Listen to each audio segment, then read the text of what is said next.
So we are going live. We are live. Good evening, everyone. Thank you for joining us today at the Health Show. Today we are talking about gender-based violence, and then we have with me pharmacist Hope. We have Dr. Hope um, for our live session today. So we are going to be talking about violence for the gender. So it depends on, and it's going to be varied. It's not just going to be fixed. So we have different guests who are going to give us their own perspective to it. So as an audience, if you have any questions for any of the guests, for any of us, or you have any aspect you want us to actually dissect, you can drop your comments in the comment section, and then we'll trash it very much. So, Dr. Hope, let me ask, what is gender-based violence?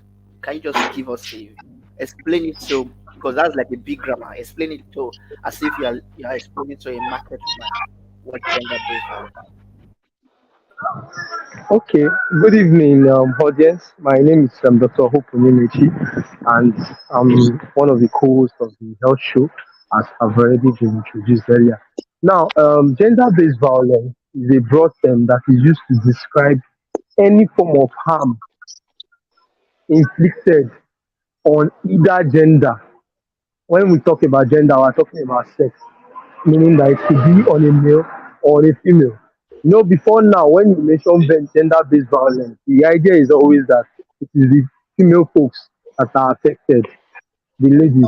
But over time, there is now a broader definition in that gender-based violence could also relate to males, because we found out that with time, in the recent turn of events, some males have come to speak out that yes, that somehow they have wives who also torture them.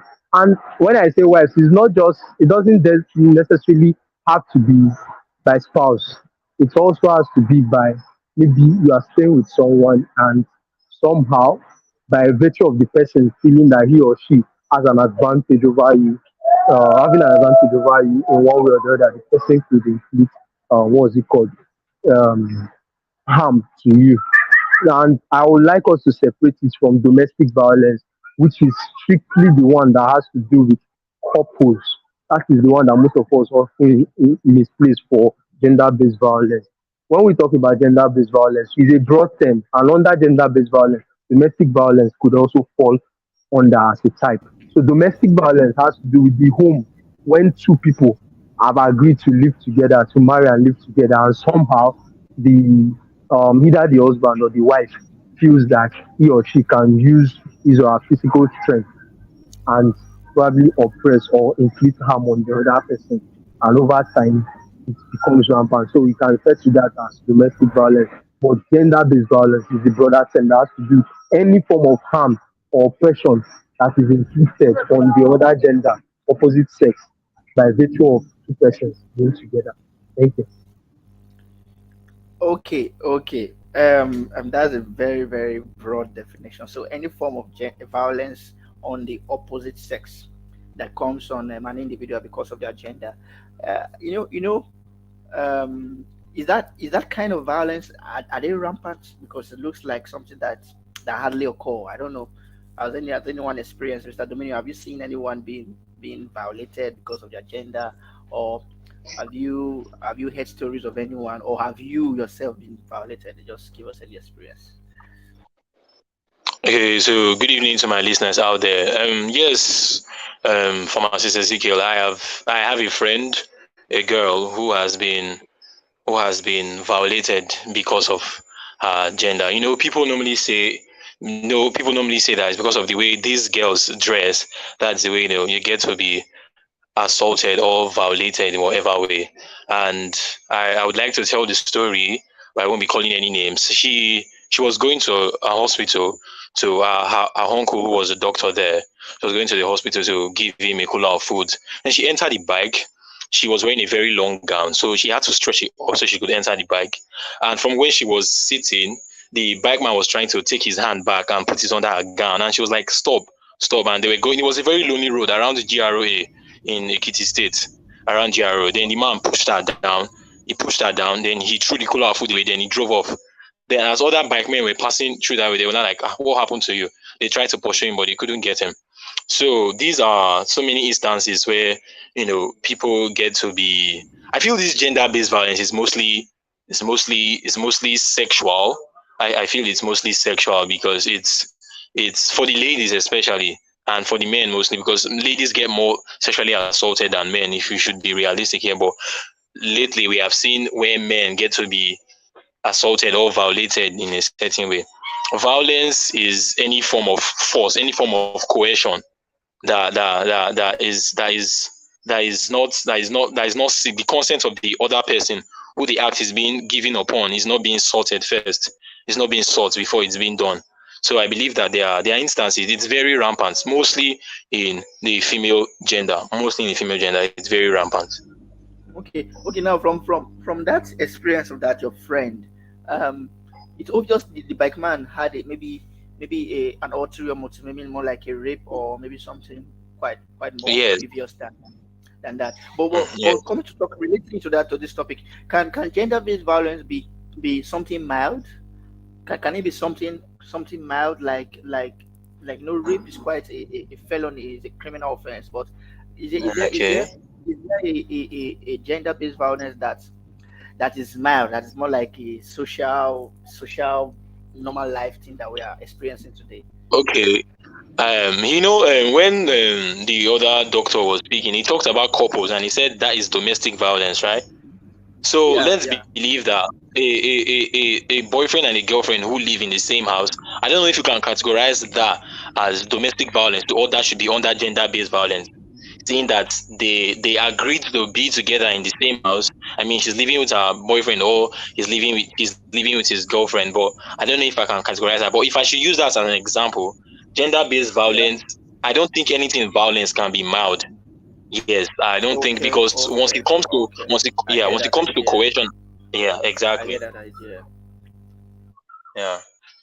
Once it comes to coercion and the other person is resisting already, it is automatically there's nothing like mild violence. No, no, it's not possible.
Hello, I'm sorry, I lost you. I think I have a network issue there.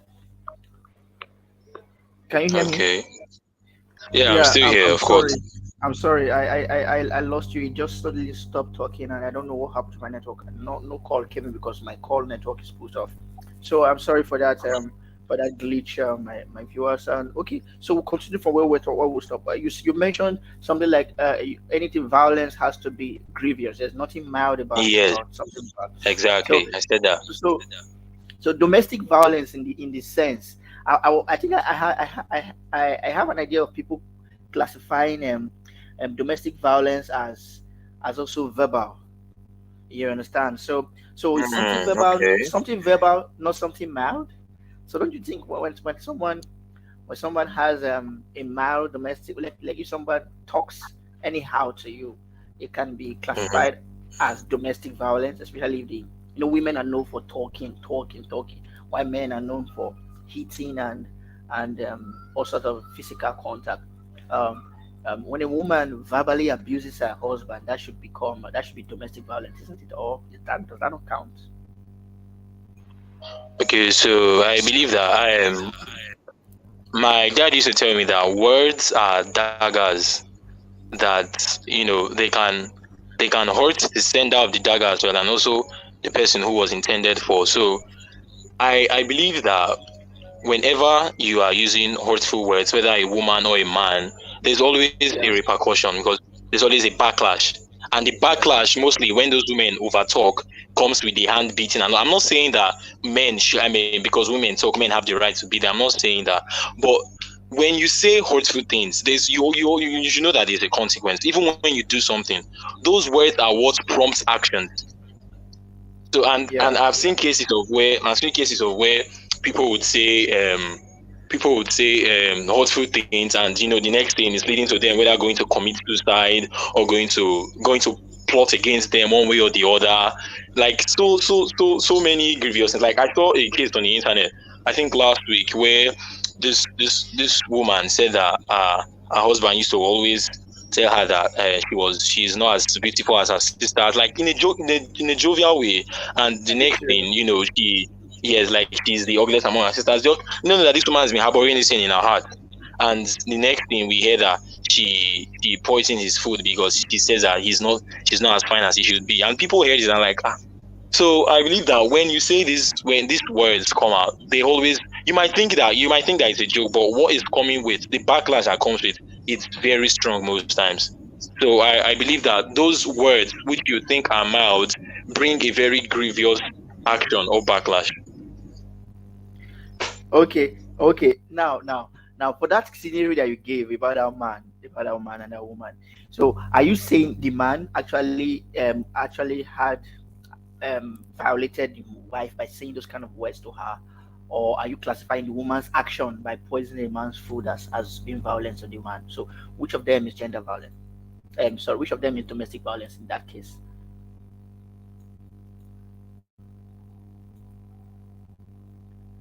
Hello, Mr. Dominion. Okay, I said the woman is there. I feel the woman there is just the case of domestic violence, because I do not see no couples. Of course, you like to.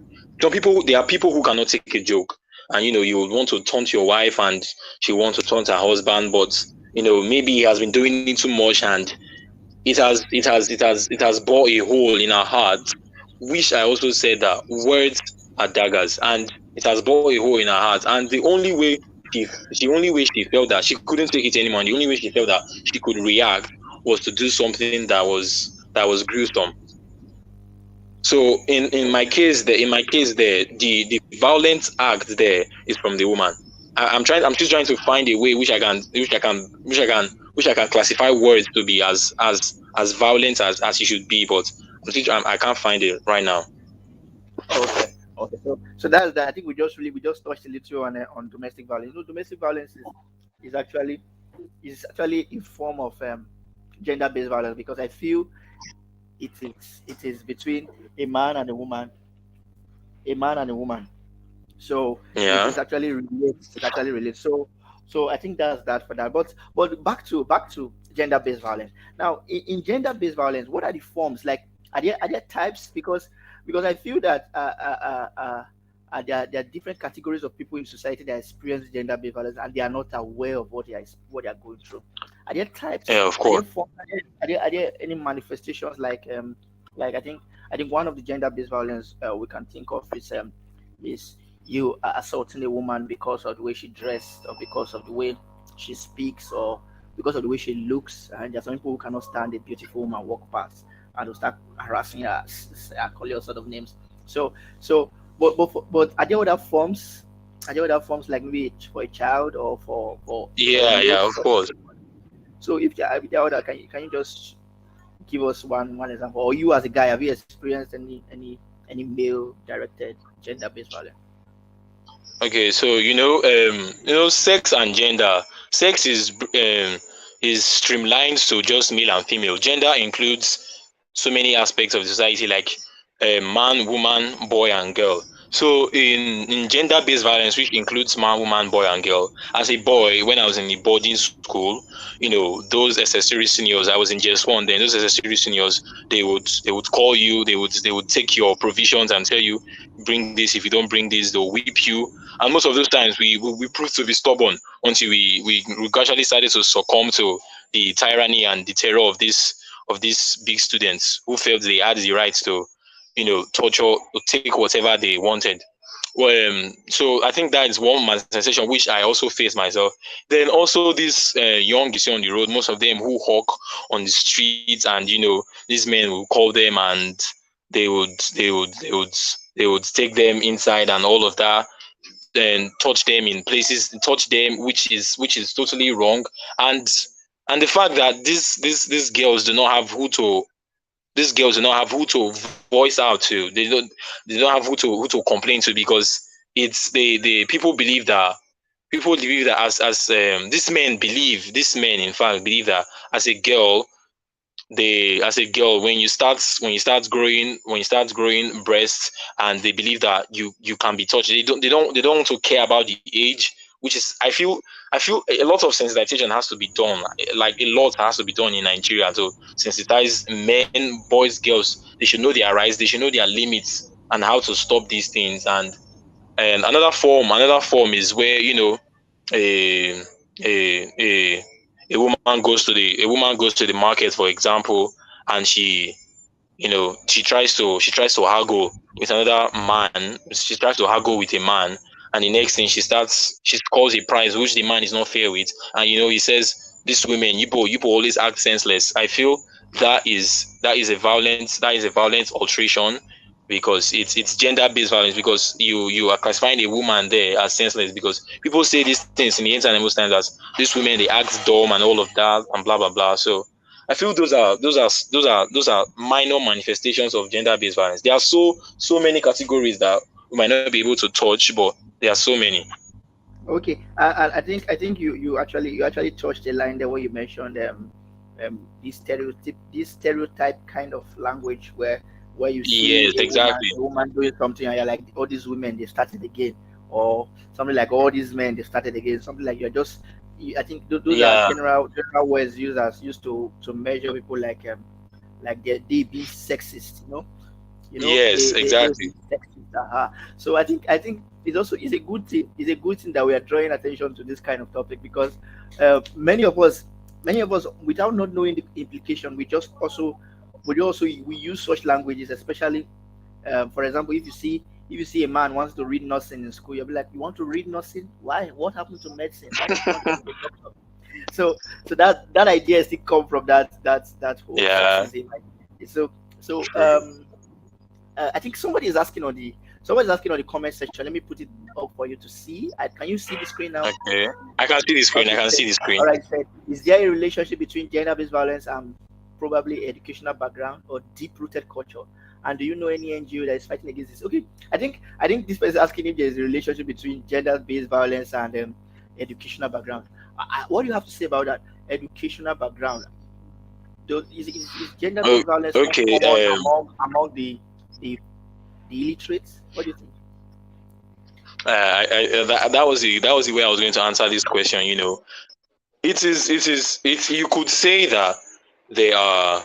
You could say that, yes, educational background is a factor that aids gender-based violence, but also there are people who are educated but yet do not have the mind of their own. They don't have the voice to speak out.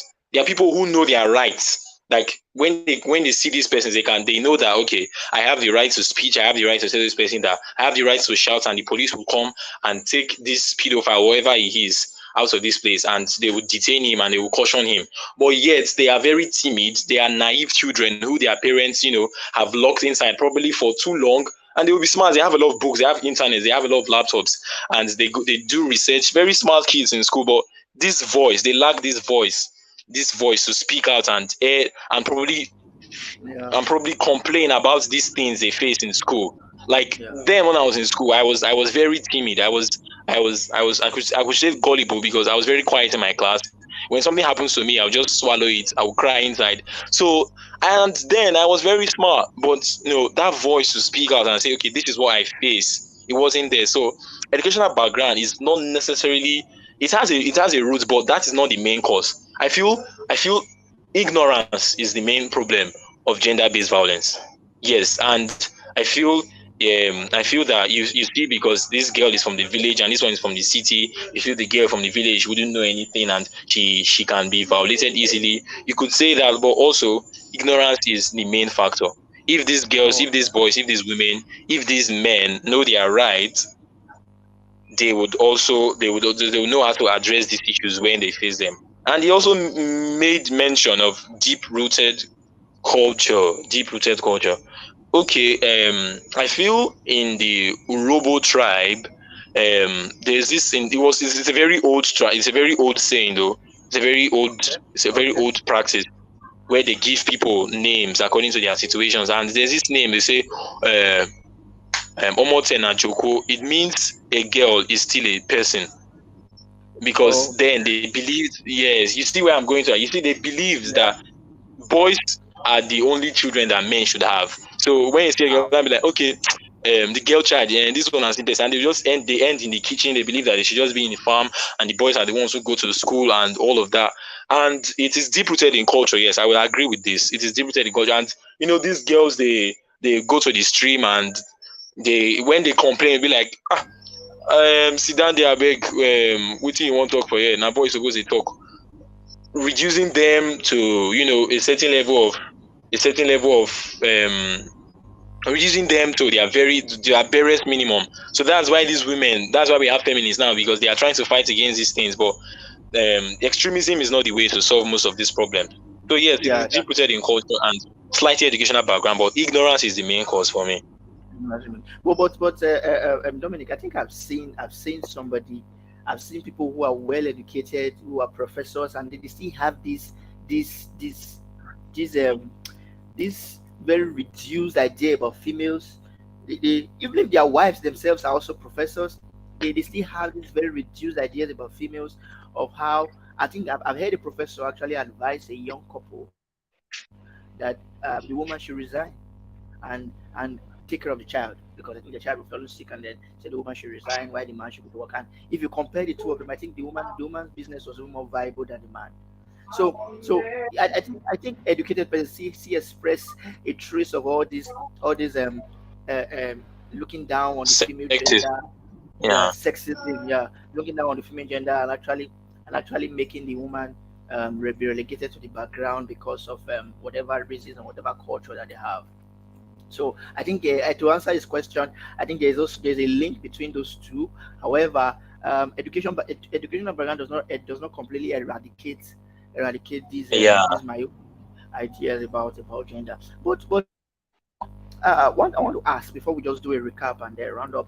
Um, um, is there is there any specific, because so far in all our analysis we have only analyzed gender-based violence towards females.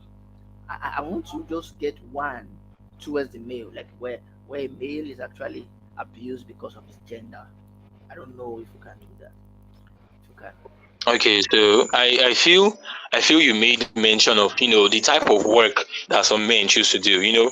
When, for example, when you see a man who he says he wants to learn hair plating and makeup, you'll be like, they want to trace it down to the traits of homosexuality. They believe that this is a very feminine nature, and they start throwing abusive words. I beg this one again, boy, this one no be strong man, woman rapper, all those kind of things.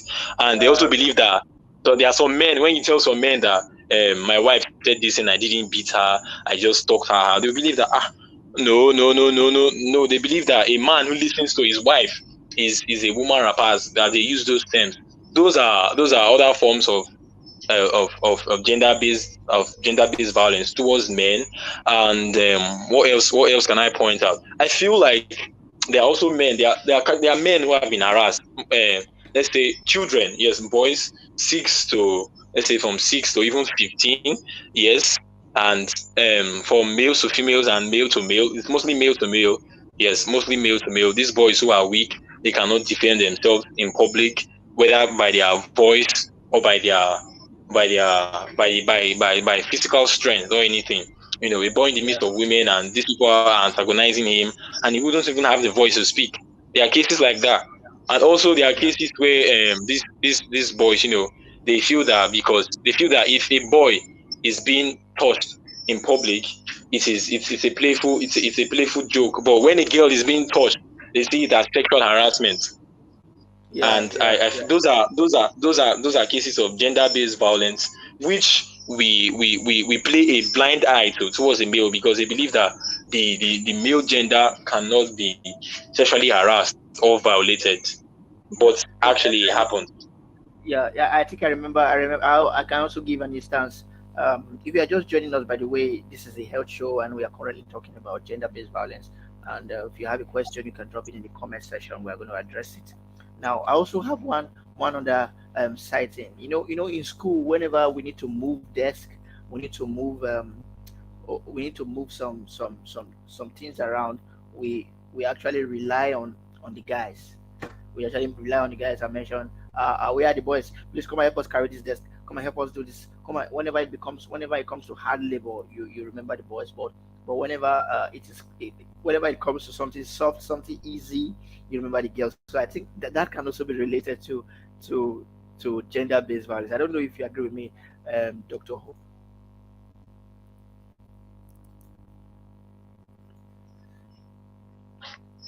Okay. Yes, I think to a very great extent I will agree with that because when I talked about it from the onset, when I defined it, I said gender based violence. I know that most people want to streamline it to just sexual abuse. But for me and from what I've studied so far, gender based violence cuts across even sexual abuse. I don't know if I will have the time to quickly highlight a few experiences I wanted to do before I was locked out by network. I think Okay, there are just a do few that briefly. experiences I had. Yeah. Yeah, while we were doing our internship, there are a few experiences I had. I remember one of such was there is this National Obstetric and Fistula Center that we have just beside us at the hospital where I did my internship. And I had this nurse friend, and we always gisting and talking about general practice. I'll tell her most of the things that happen in our pharmaceutical area, and she tells me the things that happen in their theater and all that. And on this day, she came back, staying same compound. She was very sad, and I was like, Onye, you look exhausted. What's the problem? She said, I'm not just exhausted, I'm disgusted. I said, why? She said, because of the kind of things that she sees in the clinic. And I said, okay, which one did you see today? She said it was this small girl that was brought in. She was just 7 years old. And you know one thing that people do the most time is, please help me, let this my daughter be staying with you. Sometimes it's not really their opinion. Some of the relatives come and be like, please, let so Sato come and stay with me and be assisting now that they're on holiday. Don't worry, we'll train her, we'll do this. I said that's how she went. And the uncle, who was around 40 something, right? 42 or 43, tried to abuse her. So, and she was not telling me that that one is just one of the most common cases. That there was another day that they brought in a young guy and they said it was the house help that was abusing, trying to make him probably have sex with her or just satisfy her wants. Now that is just one part, like I said, of gender-based violence. Gender-based violence also comes across you having to use people against their will to do things. Like I have to point the second scenario to send a message to us. Is you having to use people to do things against their will to satisfy your own self. That's what gender based violence covers. So it's not just about when you call a teenager or somebody who is of age because you feel you are more powerful or you have an advantage over the person by virtue of size, age, or gender. You try to oppress the person. It also comes across you forcing somebody, you met telling people where there is a situation where there are blocks of things to be carried, and it's supposed to be of equal right. Normally, we know that our culture permits that there are some things that ladies should be exempted from. But come on, I don't think when it comes to a paid job that the lady signed into consentally, like with her consent that she wants to do that job, and you as the manager now comes and say, yes, I will pay all of you the same price, but you, the boy, come and carry all the blocks. Then at the end of the day, come on, that's for me, that's gender based violence already. Yeah, Because Doctor. you are having to Okay. From Hope, I think I want to also point out something. You mentioned um, um, um, having to share the load, share the job equally if you're supposed to move things around. I think the ladies should be ready, should be prepared to join in the responsibility. If they are also prepared to share in the benefits of the responsibility. For example, many ladies are clamoring for equal employment in white collar jobs, but but then many times when we have when we have some very very masculine tasks to do within this white collar job, they actually exempt themselves. For example, let's say um, um, in a school, and then there are students, there are boys and girls, and there's an instruction for them to move their desk to one class to the next. They can easily just gather the boys around and do that. Okay, but sometimes because of this, if it is the ladies that are done, if actually they tell the lady to do only that, it will look like, for example, if in that same class they need to make or prepare food, and they're like, the ladies, please, let's come together and organize how to prepare this food. Somebody somewhere will start shouting, this is sexism. Why are you saying the ladies should come and cook? What happened to the guys? So now they're trying to move desk, and then you call the guys to move the desk. Nobody anywhere is going to complain and say, why are you telling only the guys to move the desk? The ladies can also move desk. So I think there is also a call for equality of task as much as equality of responsibility is also mentioned, because we are trying to eliminate any bias there. But I have a very very quick and sensitive question to any of my guests, anyone who can comment on that. I don't know, this gender-based violence, does it involve the LGBTQ people? Are they among the are they also abused? Are they also among the gender that we are talking about today? Okay, are we Okay, supposed to answer? Okay, Dominic, let me hear it from Hope first before Dominic. From Hope. okay, yeah. I would let Pharmacist Hope speak. Okay, thank you very much for the opportunity. I think as much as I didn't want to delve into the aspect of LGBTQ, but I think it has come out. I cannot run away from it. Well, I think we cannot totally classify them under gender-based violence. The reason is because even down to the Bible, it said, can two work together? I said they agree. The answer is no. I think just the same way, yesterday there was a session I held in my church, and I was asked to speak on rape and its consequences, that its medical and health implications. I think somebody has a very sensitive question and said, can someone who has been raped be said to be have committed fornication? Because that's the term in the Bible that was used, that you should abstain from all immorality and fornication. So somebody was, can someone who has been raped be termed to have committed fornication? My co-colleague, but it was a panel, one of my colleagues said yes, that as much as you put it, that person has fornicated, that fornication has to do with any sexual act. And I corrected it, I said no. The reason, the difference between fornication and rape is that for one there was a consent, the other one there was not. Anybody that knows what any rape victim goes through, it's not a nice experience that the person wants to think about tomorrow. It's just something the person will be proud of, and some of them they just wish they were dead.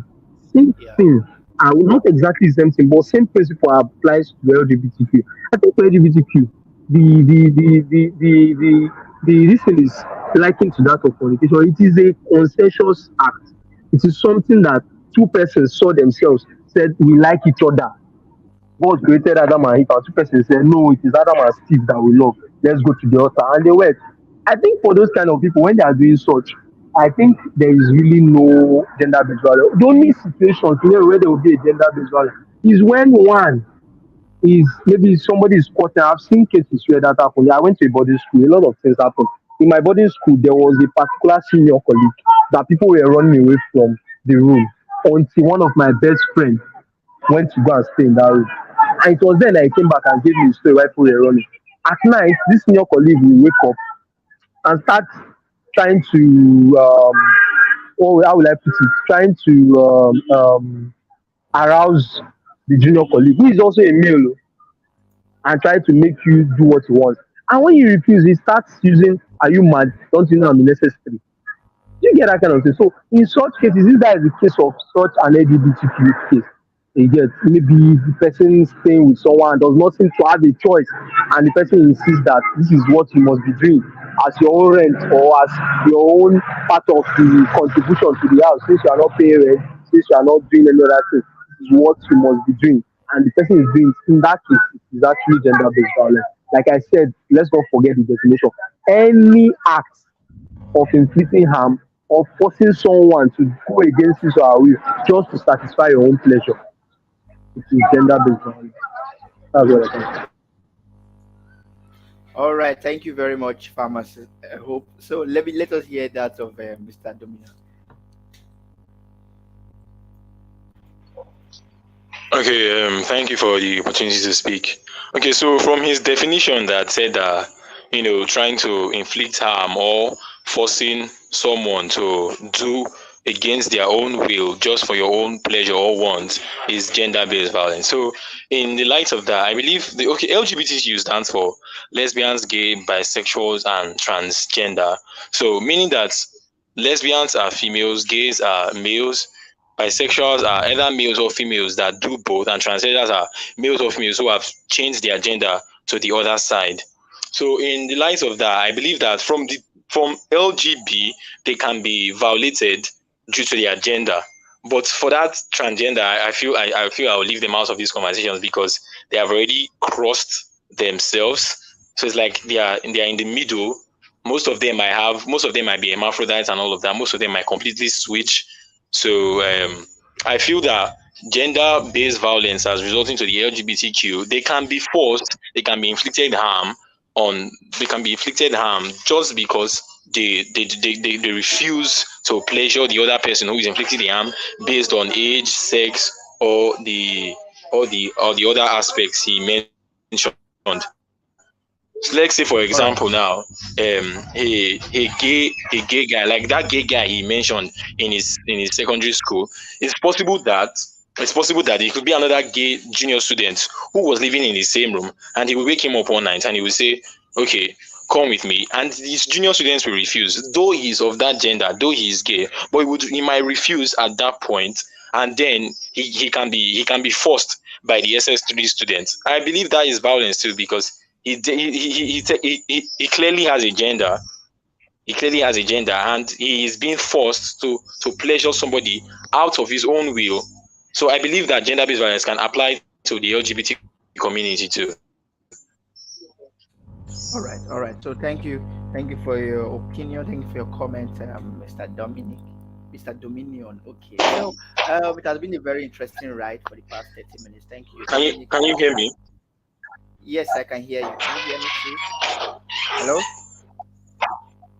Yeah, All right. yeah, I can hear you now. All right. So it has been a very interesting ride for everyone. Thank you for your time. Thank you for sharing your experiences. I want to ask one question. Do we know of any NGO that is currently fighting against gender-based violence? Dr. Hope, do you know of any? And Mr. Dominion, do you know of any? I think the only one that I can speak of that I'm very sure they fight, they were at some point doing that, but not just that wasn't just their only responsibility. It was UNICEF. But I don't know how for now it is still part of their focus. But I know when I read it on the article, one of their this thing was gender-based violence also. Okay. UNICEF. Okay. United All right. Nations.